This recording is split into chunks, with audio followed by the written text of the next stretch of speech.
জামালপুরে স্বামীকে গাছে বেঁধে স্ত্রীকে গণধর্ষণের মামলার রায়ে ৩ জনের মৃত্যুদণ্ড এবং একজনকে বেকসুর খালাস দিয়েছে আদালত।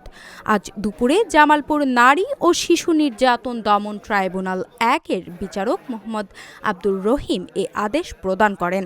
মৃত্যুদণ্ডপ্রাপ্ত আসামিরা হলেন পাকুল্লা মধ্যপাড়া গ্রামের আজিজুল হকের ছেলে মোহাম্মদ ফারুক হোসেন, আলী আকবরের ছেলে মনসুর আলী, একই গ্রামের শফিকুল ইসলামের ছেলে ফেরদৌস হোসেন।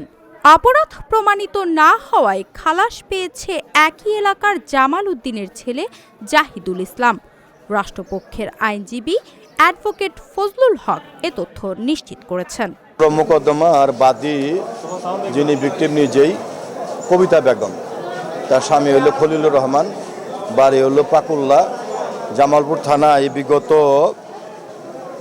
19/7/23 তারিখে অভিযোগ দায়ের করেন যে 20/7/23 তারিখে অভিযোগ দায়ের করেন যে আসামি মনসুর, ফারুক, ফেরদৌস 3 জন এবং জাহিদ নামে আরেকজন আছে, এই 4 জন ওই যে ডিমের আড়তে টাকা তুলতে গিয়েছিল রাতে 9:30টার সময়।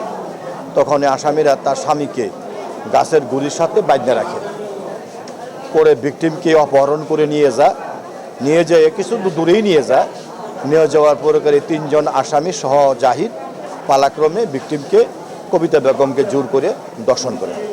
পরে কবিতা বেগম নিজেই জামালপুর থানায় মোকদ্দমা দায়ের করে, মোকদ্দমার নাম্বার জামালপুর থানা মামলা নম্বর 57/20/2023 আর জিআর মোকদ্দমার নম্বর 615/23 দায়ের করার পরে তদন্তকারী কর্মকর্তা এই মোকদ্দমায় তদন্তে প্রাথমিক সত্যতা পাওয়ায় বিজ্ঞ আদালতে বিচারের জন্য চার্জশিট দাখিল করে।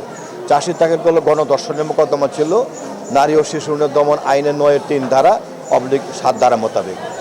পরবর্তী সময়ে এই মোকদ্দমায় আসামিদের বিরুদ্ধে চার্জ গঠন করা হয়। আসামিরা সারা জামিনে ছিল এবং উপস্থিতি ছিল। গতকাল আমরা এই মোকদ্দমায় আসামির আইনজীবীর উপস্থিতিতে আর্গুমেন্ট করি, কিন্তু আসামি গতকাল পলাতক হয়।